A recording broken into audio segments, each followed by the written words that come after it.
Good morning, guys. Hope everybody's having a fine day today. It's snowing here. As promised, I figured I'd do another video for y'all, and I'm having a little trouble here with the camera, so I'm sorry about that. I wanted to talk about grieving and loss. And this time of year is really hard on a lot of people. So, first of all, and most importantly, mental health is really important. And I can't stress that enough to you guys that we all go through stuff. And there's just times when we're hopeless. We just feel like there's nothing left to grab onto, that there's nothing out there for us, and we want to end it all because we hurt. And that hurt is so intense, and it's very, very real. So first of all, guys, if you know somebody who's going through a hard time and they're feeling suicidal, or they feel like there's just nothing left for them to live for, don't you dare tell them to get over it, or just hang in there, baby, because it's going to get better. That's not necessarily so. Depending upon what's going on in that person's life, there could be a multitude of things that you don't even know about. We have situations every day that we have to deal with, and everybody deals with that stuff differently. Loss of a loved one is probably one of the most difficult things to deal with. But just pressure,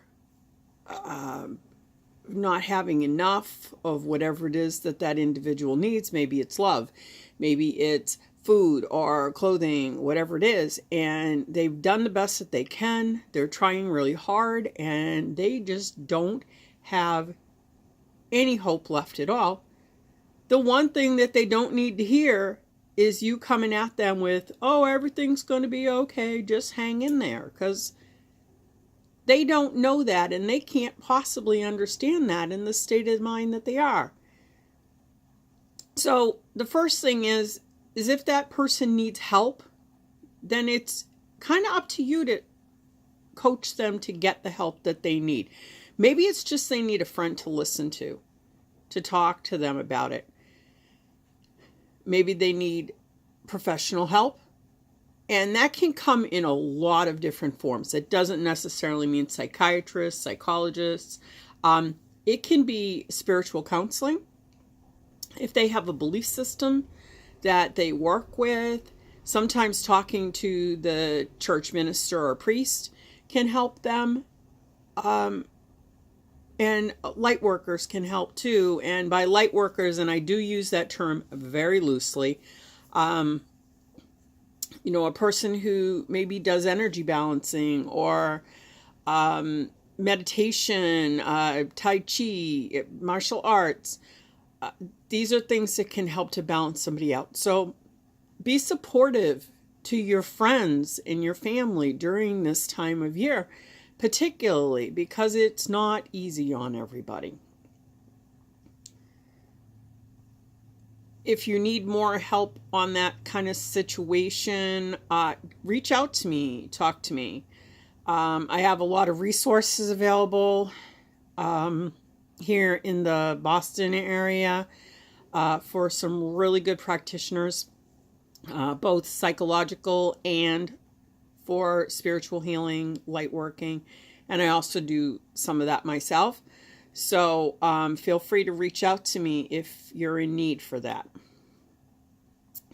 Second thing here is let's talk about loss. Loss, just like there's no other way to say it. It sucks. Everyone deals with the loss of a loved one differently. Some people get over it really fast. They have a wonderful ability to be able to take it for what it is, set it aside, and continue with their normal daily life without having any problems at all. And then there are people that don't. And they can't feel their loved ones around them anymore. Because we are tactile human beings, and tactile means to touch, to be able to feel. Some people are audio. They need to hear the voice of the person. They need to visually see the person there to know that they're actually there. That doesn't mean that spirit, because the spirit is eternal. The spirit never goes away. It will rest. It will go to sleep for a while, which is very normal, depending upon what the individual went through during the last part of their life. They may need a long rest. So you may not hear from them or feel them around for a very long time. And keep in mind, too, that here our world is linear. It is time-based. So we have seconds and minutes and years. And then there's the spirit world. The spirit world doesn't have time. It's non-linear. It does not exist in the same plane that we do. And so what seems like forever to us is a blink of time to those on the other side. I have had some really great questions about the spirit world and what happens over there. And there's no way to tell anybody what really happens over there, because if you're not over there, then you don't know.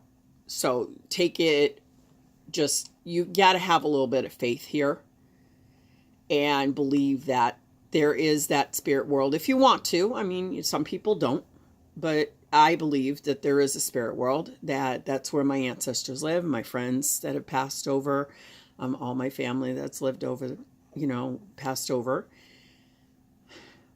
And so a friend of mine asked me, who lost her daughter back about 2 years ago. She's still really having a really hard time with this.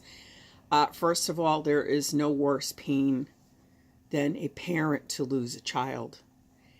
And she doesn't feel her around. She knows that she's there. I mean, I really truly believe that she knows that her daughter is around her.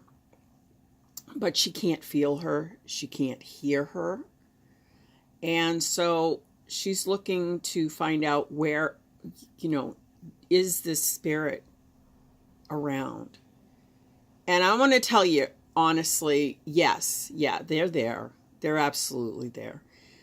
But because of what happened and because of what that person went through before they passed away, they need rest. And that rest period can be anywhere. I mean, there's really no way to tell you exactly how long they need in order to reacclimate themselves and to become whole again. So when you think about the energy system and the body is composed of atoms and molecules. And, I hate to put it this way, but this is the best way that I can describe it to you. So, like in Star Trek where they beam people from one place to another. Well, that's energy. And the body decompresses and it goes into its atoms, and then it beams over to the planet or the other ship, wherever it's going. And then it all gets stuck back together again, back in the person's form. Our spirit is very similar to that. So when it leaves the physical form, the physical body, it turns into energy. And that energy in the spirit world takes time to kind of come back together again. When we go through illness, when we go through some, I want to say, I'll give you an example. Let's say somebody has cancer and they're going through chemo and they're going through all these, medicinal treatments that they're getting. That breaks away little pieces of this energy system, and it breaks things down more and more. So it just takes time for that spirit to kind of get all that back together again. Another really good example of a breakdown is people who go through diseases like Alzheimer's, where there's this kind of disintegration of the mind and the memory. And in time, it all comes back together again when they get to the other side, when they're in the Summerlands, or whatever you want to call it, spirit world, Summerlands, heaven. But we all know that nobody's actually in heaven yet. If you read your Bible, you know, that's not happening right now until the great resurrection. So, and I don't want to debate any of that right now with you guys. But believe me, it just takes time for them to get back together again. So be patient, first of all. But it doesn't mean that you won't have small visitations. So spirits will come and try to communicate sometimes. And because their language can be very different when they get to the other side, it's a learning process for us. And it's a learning process of how to understand that they're there and how they're communicating with us. Sometimes it's very subtle. It's little tiny things that we overlook because, again, we've been trained since birth, basically, to disbelieve anything that we can't touch or feel or see. You may get a sense that they're there. You may smell them. Maybe they wore a particular perfume. Maybe they... I'll just leave it at that. It's early in the morning. I haven't had enough coffee yet. But they're there. And we have to learn the language. So some of the stuff that I can recommend to you to do in order to help to open up that doorway is first and foremost, they need a place to be. They need to be welcomed into your home. So how do you do that? Well, you start off by setting up a space for them. It can be really simple.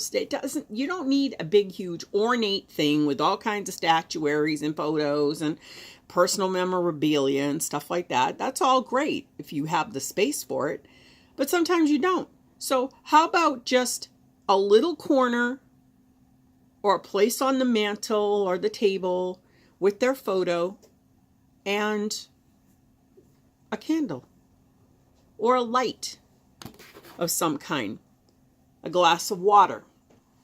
Water is a conduit for spirit, and it helps the spirits to travel a little bit easier. The photo is something that they can recognize. It says, hey, that's me.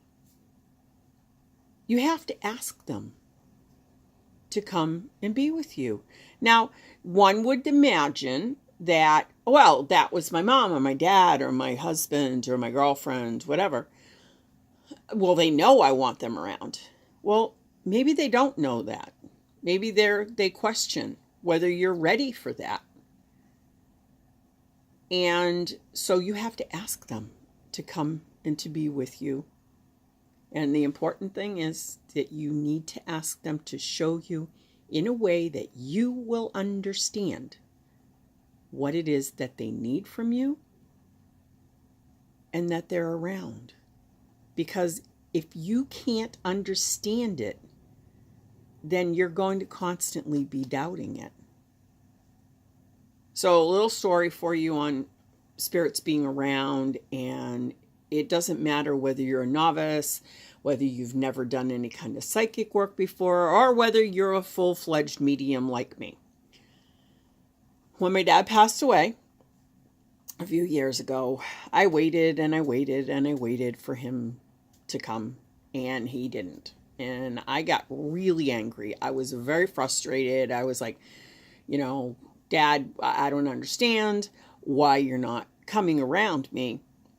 So anyhow, a short time later, I was out in the backyard, and some trash had blown out from underneath the porch because we store like broken down boxes and things like that down there.